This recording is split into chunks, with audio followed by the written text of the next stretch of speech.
दोस्तों, मेरे channel honour of homeopathy by doctor A K Singh में आपका स्वागत है। दोस्तों, ऑर्गन ऑफ मेडिसिन के पिछले वीडियोस में हम लोग एफोरिज्म नंबर 8 तक उनके फुट नोट के साथ डिस्कस कर चुके हैं।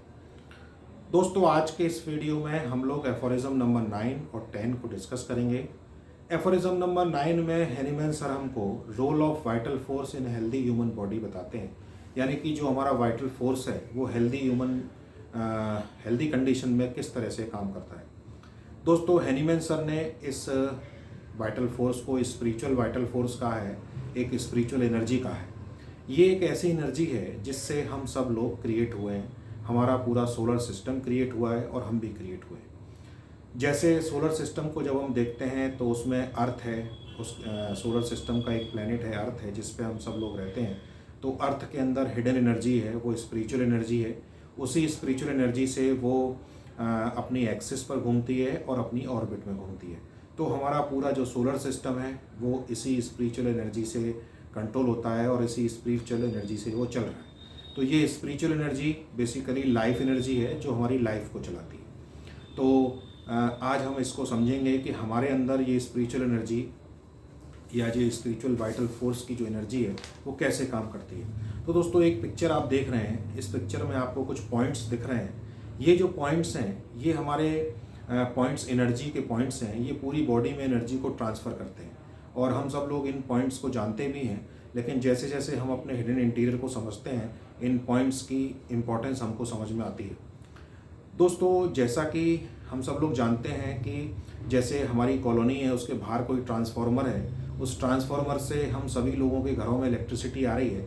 उसी तरह से ये जो पॉइंट्स हैं जिनको हम चक्रास कहते हैं, ये चक्रास हमारे डिफरेंट डिफरेंट बॉडी के पार्ट्स में सेलुलर लेवल तक एनर्जी को ट्रांसफ़र करते हैं। तो इसमें जो सबसे पहला चक्रा है उसको हम सहस्रार कहते हैं। सहस्रार जो है वो हमारी सेरिब्रल कॉर्टेक्स से रिलेटेड है और सहस्रार में वो एनर्जी है जिस एनर्जी से हम सब लोग क्रिएट हुए हैं, यानी कि यूनिवर्स ने इस एनर्जी को हमको दे करके भेजा है। ये सहस्रार में जो एनर्जी है ये हमारी वो एनर्जी है जिससे हम क्रिएट हुए हैं और ये एक न्यूट्रल एनर्जी की तरह रहती है। और जैसे कि हम सब लोग जानते हैं कि एनर्जी, पॉजिटिव एनर्जी और नेगेटिव एनर्जी जो इमोशंस की हम लोगों ने समझी, ये एक न्यूट्रल एनर्जी रहती है। इसको हम किसी भी डायरेक्शन में यूज़ कर सकते हैं। तो सहस्रार सबसे ऊपर का जो चक्र है इसको सहस्रार कहते हैं। उससे नीचे जो चक्र है दोस्तों उसको हम अजनय चक्र कहते हैं, इसको थर्ड आई भी कहते हैं और इसकी बहुत बड़ी इंपॉर्टेंस है हमारे अंदर। तो इसको भी हम अभी समझेंगे। उसके नीचे जो चक्र है वो विशुद्ध चक्र है जिसको फेरेंजियल प्लक्सिस कहते हैं। यानी कि इन चक्रों को हम एनाटॉमी में जब पढ़ते हैं तो प्लक्सिस के रूप में समझने की कोशिश करते हैं, प्लक्सिस से हम इसको समझने की कोशिश करते हैं। उसके बाद जो अनहत चक्र है, मणिपूरक चक्र है, स्वादिष्ठान चक्र है और मूलाधार चक्र है। इन सारे चक्रों को दोस्तों हम लोग जानते हैं, समझते भी हैं और इसी चक्र के थ्रू हमारी जो वाइटल एनर्जी है, जो स्पिरिचुअल वाइटल फोर्स की एनर्जी है, वो डिफरेंट डिफरेंट बॉडी के पार्ट्स तक यानी कि सेलुलर सिस्टम तक पहुंचती है। तो हैनीमैन सर एफोरिज्म 9 में लिखते हैं कि इन healthy condition of man the spiritual vital force autocracy, यानी कि जो सहस्रार में एनर्जी है ये ऑटोक्रेसी है, ये ऑटोमेटिकली ऊपर से नीचे तक ट्रेवल करती है ग्रेविटेशनल फोर्स के साथ में। तो इन healthy condition of man the spiritual vital force autocracy the dynamics that animates the material organism, ये हमको एनिमेट करती है, एक चैतन्यता प्रदान करती है, हमारी सारी सेल्स को एक एनर्जी देती है। रूल्स विद अनबाउंडेड वे, इसके ऊपर कोई भी रूलिंग नहीं चलती, ये ऑटोमेटिक है, ये ऑटोमेटिकली ऊपर से नीचे तक फ्लो करती है। And retain all the parts of the organism it admirable harmonious vital operations, यानी कि जितने भी पार्ट्स हैं उनके जो फंक्शंस हैं उनको नॉर्मल हारमोनियसली कंट्रोल करती है। As regard both sensation and functions, यानी कि सबसे पहले हैनीमैन सर सेंसेशन की बात करते हैं, फीलिंग्स की बात करते हैं, उसके बाद फंक्शन की बात करते हैं। तो हम अगर हेल्दी कंडीशन में हैं तो हमारे सारे सेंसेशंस नॉर्मल होंगे, हम अच्छा फील करेंगे और हमारी बॉडी की सारी सेल्स के फंक्शंस नॉर्मल होंगे। लेकिन जब हम डिजीज स्टेट में जाते हैं तो फिर सबसे पहले हमारी फीलिंग डिस्टर्ब होती है, फिर हमारे बॉडी के जो सेल्स हैं, जो ऑर्गन हैं, उनके फंक्शंस डिस्टर्ब होते हैं। उसके बाद दोस्तों स्ट्रक्चरल चेंजेस आते हैं, पैथोलॉजीज, डीप पैथोलॉजीज आती हैं। तो जब हम डिजीज स्टेट में चीज़ों को देखते हैं, जब दवाई देते हैं तो सबसे पहले पेशेंट की फीलिंग्स ठीक होंगी, उसके बाद उनके जो बॉडी के सेल्स के जो फंक्शंस है वो ठीक होंगे, उसके बाद फिर वो पैथोलॉजिकल कंडीशंस हैं, जो स्ट्रक्चरल चेंज है वो ठीक होंगे। तो इस तरह से दोस्तों हम लोग जब डिजीज स्टेट में पेशेंट को देखते हैं तो फिर इन सारी चीज़ों को हम लोग समझने की कोशिश करते हैं। उसके बाद दोस्तों जैसा कि अब हम लोगों ने देखा, इसमें आगे लिखते हैं हनीमैन सर, सो दैट, ये जो फंक्शन है इससे होगा क्या, so that our indwelling reason gifted mind can freely employ this living, जो हम लिविंग हैं उनको healthy instrument for higher purpose of our existence, हमारे हायर पर्पस ऑफ एग्जिस्टेंस तक हमको ले जाएगा कौन, ये जो माइंड है जो फ्री रहेगा। तो इसको हम लोग समझने की कोशिश करते हैं। दोस्तों जैसा कि अभी हम लोगों ने देखा कि जो हमारा सेकंड चक्र है जिसको हम अजनय चक्र कहते हैं, यानी कि इसको हम थर्ड आई भी कहते हैं। थर्ड आई का मतलब ये एक ऐसी ओपनिंग है जो हमको आउटर वर्ल्ड के साथ कनेक्ट करती है, यानी कि जब भी हमारी लाइफ में कोई भी डिस्ट्रेसिंग इवेंट आएगा तो हम इसी थर्ड आई या अजनय चक्र से उसको परसीव करेंगे। तो ये जो पॉइंट है वो हमारे परसेप्शन का पॉइंट है और हमारे थॉट्स के काम करने का पॉइंट है, यानी कि हमारे माइंड के डेवलपमेंट, ओरिजिन ऑफ थॉट्स का भी यही पॉइंट है कि लाइफ में डिस्ट्रेसिंग इवेंट आएगा, हम उसको किस तरह से परसीव कर रहे हैं उसको उसी के अकॉर्डिंग फिर हमारे थॉट्स ओरिजिन होना शुरू होंगे, यानी कि माइंड डेवलप होना शुरू होगा। तो इस एफोरिज्म में हनीमैन सर कहते हैं कि so that our indwelling reason gifted mind can freely employ, तो जो रीजन गिफ्टेड माइंड है यानी कि जो माइंड है वो हमको गिफ्ट किया गया है। गिफ्ट यानी कि थॉट्स जो है वो हमने खुद क्रिएट किए हैं, और ये जो गिफ्ट है वो इसलिए है कि हम आउटर वर्ल्ड के साथ कनेक्ट हो सकें। अदरवाइज इन थॉट्स के अलावा हम आउटर वर्ल्ड के साथ कनेक्ट नहीं हो सकते, परसेप्शंस के थ्रू ही हम लोग कनेक्ट होते हैं। तो कहते हैं कि so that our indwelling reason gifted mind can freely employ this living, हमको अगर ये थॉट्स हमारे फ्री रहेंगे, हम थॉट्स से फ्री रहेंगे तो फिर हम अपने हायर पर्पस ऑफ एग्जिस्टेंस को प्राप्त कर सकते हैं। और हायर पर्पस ऑफ एग्जिस्टेंस हमारा सहस्रार में जो एनर्जी है उसके साथ कनेक्ट होने का है, यानी कि जो न्यूट्रल एनर्जी है सहस्रार में उसके साथ हम अगर कनेक्ट होंगे तो हमारे सारे बॉडी के जो फंक्शंस हैं और जो सेलुलर फंक्शंस है वो सब नॉर्मल होंगे और हमारी फीलिंग और सेंसेशंस नॉर्मल होंगे। तो ये जो थर्ड आई का पॉइंट है ये हमारे परसेप्शन का पॉइंट है, हम किसी भी लाइफ सिचुएशन को इससे परसीव करते हैं, और यही जो है हमारे थॉट्स के ओरिजिन का परसेप्शन पॉइंट है, इसी से हमारे थॉट्स उस परसेप्शन के अकॉर्डिंग थॉट्स का ओरिजिन होता है। यही पॉइंट है दोस्तों जहाँ से हम रूब्रिक्स को सेलेक्ट करते हैं, हमारे रूब्रिक्स भी इन्हीं परसेप्शंस के ऊपर बेस्ड हैं, और यही जो पॉइंट है इसी पॉइंट पे हमारा म्याज भी काम करता है कि हमारे जो थॉट्स हैं वो म्याजमेटिक रिएक्शंस को बताते हैं। जैसे मान लीजिए हमने किसी सिचुएशन को परसीव किया, उस परसीव को करने के बाद जो रिएक्शंस हमारे हो रहे हैं, जो थॉट्स का डेवलपमेंट हो रहा है, वो थॉट्स ही हमारे म्याज को बताएंगे। जैसे मान लीजिए बाहर से कोई परसेप्शन किया, कोई सिचुएशन आई डिस्ट्रेसिंग इवेंट, उस डिस्ट्रेसिंग इवेंट्स की वजह से हम इनसिक्योर हुए और सेंसिटिव हुए तो फिर हम सोरे के स्टेज में चले गए। और अगर मान लीजिए वो बात और आगे बढ़ती है, वो इनसिक्योरिटी फियर में कन्वर्ट हो जाती है तो फिर हम साइकोसिस में चले जाते हैं, और उस डर के अकॉर्डिंग हम अपने थॉट्स को बाहर रिप्रेजेंट करते हैं, थॉट्स के थ्रू बाहर कनेक्ट होते हैं। उसके बाद अगर ये आउट ऑफ कंट्रोल सिचुएशन हो जाती है तो फिर हम सिफिलिस में चले जाते हैं। तो पिछले वीडियोस में हम लोगों ने म्याज़ को बहुत अच्छे से समझा है, और अगर कोई क्वेरी होती है तो आप क्वेश्चन भी टाइप कर सकते हैं, तो कोशिश करेंगे उनको जब आंसर करने की। उसके बाद दोस्तों यही पॉइंट है जिस पॉइंट पे हमारी मेडिसिन काम करती है, यानी कि परसेप्शन, हम मेडिसिन के किसी भी परसेप्शन को समझते हैं और पेशेंट के परसेप्शन के साथ जब उसको मैच करके देते हैं और उस मेडिसिन में वो ऑर्गन भी इन्वॉल्व होता है स्फीयर ऑफ एक्शन में, तो फिर वो उसकी पूरी एनर्जी को न्यूट्रल एनर्जी को जो उसकी है उसके साथ कनेक्ट कर देता है, उसके उस थॉट को, उस परसेप्शन को मेडिसिन सब्सटीट्यूट कर देती है, और फिर वो पर्सन उस जो सहस्रार में एनर्जी है उसके साथ पुनः कनेक्ट हो जाता है, और फिर वो वाइटल एनर्जी उसको ठीक कर लेती है। यही जो पिछले वीडियो में दोस्तों हम लोगों ने समझा था एक रूब्रिक, हॉटी रूब्रिक। तो रूब्रिक्स किस तरह से इस पॉइंट पे काम करते हैं, तो हॉटी जो रूब्रिक था उसका जो परसेप्शन था उस पर्सन का, जो हॉटी होता है वो इन्फीरियर, वो अपने आप को इन्फीरियर समझता है, तब फिर उसके बाहर जो थॉट्स थे, जितनी भी उसकी प्रेजेंटेशंस थी वो हॉटी हो जाती हैं, यानी उसका नेचर हॉटी हो गया।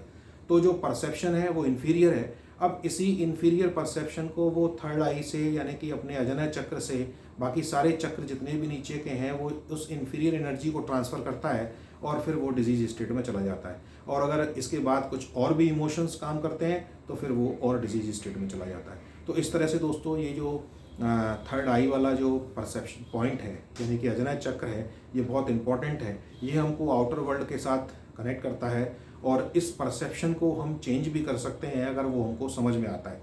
तो इस परसेप्शन को चेंज करने के लिए हैनीमैन सर ने हमसे एफोरिज्म 6 में हमको अनप्रिजुडाइज्ड होने के लिए कहा है। अनप्रिजुडाइज्ड ऑब्जर्वर यानी कि ना हम पॉजिटिविटी के साथ जाएं ना हम नेगेटिविटी के साथ जाएं, हम अनप्रिजुडाइज्ड रहें और ऑब्जर्वर रहें और अवेयर रहें। ये पॉइंट अवेयरनेस का भी है कि जो हमारा परसेप्शन है उसको लेकर के हम अवेयर रहें कि वो परसेप्शन हमारा कैसा है, उस सिचुएशन को लेके हमने क्या चीज़ परसीव करी है। अगर हम उस न्यूट्रलिटी में चले जाते हैं तो फिर हम न्यूट्रल एनर्जी से कनेक्ट हो जाएंगे यानी कि जो सहस्रार में एनर्जी है, तो फिर हम डिजीज़ फ्री रहेंगे, वो परसेप्शन हमारे ऊपर कोई इम्पैक्ट नहीं डालेगा। तो हमको अपने परसेप्शन के लिए अवेयर होना है। और दोस्तों यही परसेप्शन, जैसा कि हम सब लोग जानते हैं, डिल्यूजन में भी ये परसेप्शंस हैं। तो डिल्यूजन्स को जो डिल्यूजन का ओरिजिन है वो भी इसी थर्ड आई यानी अजनय चक्र से ही होता है। तो आने वाले वीडियोस में जब हम डिल्यूजन्स को समझेंगे तो उसमें देखेंगे कि कैसे डिल्यूजन ओरिजिन होते हैं और कैसे हम उन डिल्यूजन के रूब्रिक्स को ले सकते हैं। तो इसमें दोस्तों हम लोगों ने देखा कि ये बहुत ही इम्पोर्टेंट है, जो पॉइंट है ये हमको आउटर वर्ल्ड के साथ कनेक्ट करता है। उसके बाद दोस्तों जैसा कि हम सब लोग जानते हैं कि हैनीमैन सर ने हमको अनप्रिजुडाइज्ड होने के लिए कहा और उससे हम किस तरह से उसको और डिटेल्स में समझ सकते हैं कि जब हम अपनी मेडिसिन को पढ़ रहे थे तो हमने देखा कि मेडिसिन जो हैं वो कोडिंग ऑफ नेचर है, यानी कि नेचर ने हमारे लिए उसके अंदर कुछ ना कुछ कोडिंग कर रखी है। तो उस कोडिंग को जब हम डिकोड करते हैं तो हम अपने मिनरल जो किंगडम है हमारा, उसकी मेडिसिन को जब हम डिकोड करते हैं तो देखते हैं कि उनके जो कंपाउंड्स हैं उनकी जो एनर्जी है वो उनके एटम में रहती है। यानी कि जो कोई भी कंपाउंड है उसकी एनर्जी, एटॉमिक एनर्जी जो है वो उसके एटम में रहेगी। और जब एटॉमिक स्ट्रक्चर को हम देखते हैं तो एटॉमिक स्ट्रक्चर हमारा बिल्कुल हमारे सोलर सिस्टम की स्ट्रक्चर से मैच करता है। जिस तरह से सोलर सिस्टम में डिफरेंट जो प्लैनेट्स हैं वो अपनी अपनी ऑर्बिट्स में मूव कर रहे हैं, उसी तरह से जो एटम है उसका एक न्यूक्लियस है, उस न्यूक्लियस के अराउंड उसकी ऑर्बिट्स हैं, उसमें इलेक्ट्रॉन्स मूव कर रहे हैं। तो जो सेंटर है यानी कि जो न्यूक्लियस है उसके अंदर प्रोटॉन और न्यूट्रॉन, ये हमको दो चीज़ें मिलती हैं। तो न्यूट्रॉन हमको ये बताते हैं कि हमको न्यूट्रलिटी में रहना है और जो प्रोटॉन है वो हमको ये जो पॉजिटिव चार्ज है वो हमको ये बताते हैं कि हमको पॉजिटिविटी की तरफ चलना है, यानी कि अपने सहस्रार की ओर आगे बढ़ना है, जो हैनीमैन सर ने हमको हायर पर्पस ऑफ एग्जिस्टेंस बताया। तो जैसे हम न्यूट्रल रहेंगे तो ऑटोमेटिकली हम पॉजिटिव होते चले जाएंगे। न्यूट्रलिटी जो है वो सबसे इम्पॉर्टेंट है, अनप्रिजुडाइज्ड जो लेवल है और ऑब्जर्वर का और अवेयरनेस का। तो ये हमको अपनी मैटेरिया मेडिका से पता लगता है। उसके बाद दोस्तों जैसा कि सोलर सिस्टम को हमने समझ लिया, एटॉमिक स्ट्रक्चर को समझ लिया, उसी तरह से दोस्तों एफोरिज्म 5 को मैंने अपने इन्हीं बातों से जो एटॉमिक स्ट्रक्चर है उसको देख करके और समझ के बनाया कि सबसे पहले सेंटर में जो हमारा वाइटल फोर्स है वो है। उसके बाद जो हमारे वाइटल फोर्स को सबसे ज़्यादा जो प्रभावित करने वाला पॉइंट है वो जो हैनीमैन सर ने हमको मॉरल और इंटेलेक्ट बताया, यानी कि जो मॉरल और इंटेलेक्ट उन्होंने सबसे पहले बताया है। तो ये हमारी एनर्जी को सबसे ज़्यादा प्रभावित करते हैं। तो हमको अपने इंटेलेक्ट को और मॉरल्स को बहुत समझना चाहिए और उसको समझने के लिए मॉरल से रिलेटेड जितने भी रिपर्टरी में रूब्रिक्स हैं उनको हमको समझना चाहिए। तो हमको डेफिनेशंस पढ़ के समझ में आएगा कि मॉरल्स को हम कैसे अपने को चेंज कर सकते हैं, कैसे चीज़ों को समझ सकते हैं। और इंटेलेक्ट का रूब्रिक है इंटेलेक्ट के, उनको देख करके उनकी डेफिनेशन से हम इंटेलेक्ट को समझ सकते हैं। उसी तरह से दोस्तों ये जो मैंने क्रम वाइज जो चार्ट, ये जो एटॉमिक स्ट्रक्चर की तरह जो स्ट्रक्चर बनाया है, इसके बाद इसमें सारी चीज़ों को मैंने मेंशन किया। सोशल डोमेस्टिक रिलेशंस इसमें ऊपर की तरफ आते हैं। उसके बाद ये सारी चीज़ें इसके अंदर हैं, वो बिल्कुल एटॉमिक स्ट्रक्चर की तरह हैं। तो एफोरिज्म 5 को हम इस तरह से भी एक समझ सकते हैं और इस तरह से एटॉमिक स्ट्रक्चर की तरह उसको समझ सकते हैं। उसके बाद दोस्तों ये जो स्पिरिचुअलिटी है, जो स्पिरिचुअल फोर्स है, इसको पहले मैं रिलीजन के साथ समझने की कोशिश करता था कि जो अगर हम रिलीजियस होते जाएंगे तो हम स्पिरिचुअलिटी के साथ कनेक्ट होते जाएंगे, स्पिरिचुअलिटी हमारी समझ में आती जाएगी। लेकिन ये दोनों चीज़ें बहुत डिफरेंस हैं और जो रिलीजन है बेसिकली क्या है कि वो हमको इस एनर्जी की ओर ले जाना चाहता है। कोई भी रिलीजन हमको इस एनर्जी की, जो स्पिरिचुअल एनर्जी है, इससे कनेक्ट करना चाहता है, लेकिन हम रिलीजन में ही अटक जाते हैं और इस स्पिरिचुअल एनर्जी को नहीं समझ पाते हैं। तो जब मैंने रिपर्टरी को पढ़ा तो उसमें देखा कि रिलीजन से जुड़े हुए बहुत सारे रूब्रिक हैं, और ये रूब्रिक्स जो है डिजीज स्टेट में यूज़ होते हैं। तो जैसे religions to occupied with religion, अगर हम रिलीजन से ज़्यादा ऑक्यूपाइड हो गए तो फिर ये हमारी जो स्पिरिचुअल एनर्जी है इसको हम नहीं समझ पाएंगे। Want of religious feeling, delusion religious despair, तो बहुत सारे रूब्रिक रिलीजन से जुड़े हुए हैं। तो मुझे समझ आया कि रिलीजन जो है कहीं ना कहीं हम स्पिरिचुअलिटी और रिलीजन को डिफरेंस नहीं कर पाते हैं। तो जैसे कई पेशेंट हमारे पास आते हैं तो वो कहते हैं कि हम आपकी दवाई को फास्टिंग के समय कैसे खाएंगे जब हम फास्ट रहते हैं। तो फास्ट का मतलब उनके रिलीजन से है, यानी कि किसी भी दिन वो फास्ट रहते हैं जो उन्होंने डिसाइड किया हुआ है, जो उनके रिलीजियस से जुड़ा हुआ है। और जब फास्टिंग को हम समझते हैं तो फास्टिंग का रिलेशन हमारी एनर्जी से है। तो जो हमारे डाइजेशन की एनर्जी है, डाइजेस्टिव सिस्टम की एनर्जी है, फास्टिंग रहने से वो एनर्जी थोड़ी बढ़ती है, इम्प्रूव करती है। यानी कि हम उस एनर्जी को, अगर हम कुछ नहीं खाते हैं तो उस एनर्जी को हम सेव कर लेते हैं। तो उससे कुछ हद तक हमको रिलीफ मिलता है, सारी चीज़ें कुछ ठीक होती हैं फास्टिंग से। लेकिन अब फास्टिंग हमको उसी एनर्जी से जोड़ना चाहता है, लेकिन फास्टिंग को हमने रिलीजन से जोड़ दिया। अब डिसअपॉइंटमेंट कहाँ होता है कि अगर किसी कारण से हम फास्ट नहीं रह पाए, उस दिन कुछ ऐसी सिचुएशन हुई, तो फिर हम जब फास्ट नहीं रह पाएंगे तो फिर हम फियर में चले जाते हैं। यानी कि रिलीजन को हमने फियर के साथ कनेक्ट कर लिया है कि अगर हम नहीं रह पाए तो फिर हम फियर में चले गए कि उस दिन हमने ऐसा नहीं करा, हम फास्ट नहीं रह पाए। तो ये फियर की जो एनर्जी है वो हमारे सारे चक्रास को ट्रांसफ़र होगी और फिर हम डिजीज स्टेट में चले जाएंगे। तो इसलिए रिलीजन को हमको ये समझना है कि वो हमारी इस स्पिरिचुअल एनर्जी के बारे में क्या बता रहे हैं, इस स्पिरिचुअल एनर्जी से हमको कैसे कनेक्ट कर रहे हैं। कई बार रिलीजन में हम लोग जो रिलीजियस थॉट्स हैं या रिलीजियस बुक्स हैं उनको याद कर लेते हैं। याद करने का मतलब ये है कि हम अपने माइंड को और डेवलप कर रहे हैं, और वो हमको जोड़ना तो इस स्पिरिचुअल एनर्जी के साथ चाहते हैं, लेकिन हम वहीं तक रुक जाते हैं। तो हमको जब भी हम रिलीजियस हों तो फिर उसको समझने की कोशिश करें कि वाइटल एनर्जी से कैसे कनेक्ट हों। जैसे पिछले वीडियो में हम लोगों ने एक केस गैंग्रीन का देखा था, जिसमें डिलीरियम रिलीजियस लिया था। वो डिस्ट्रेसिंग इवेंट आने के बाद गुरुजी की शरण में चली गई थी, जो उन्हीं को देखती समझती रहती थी।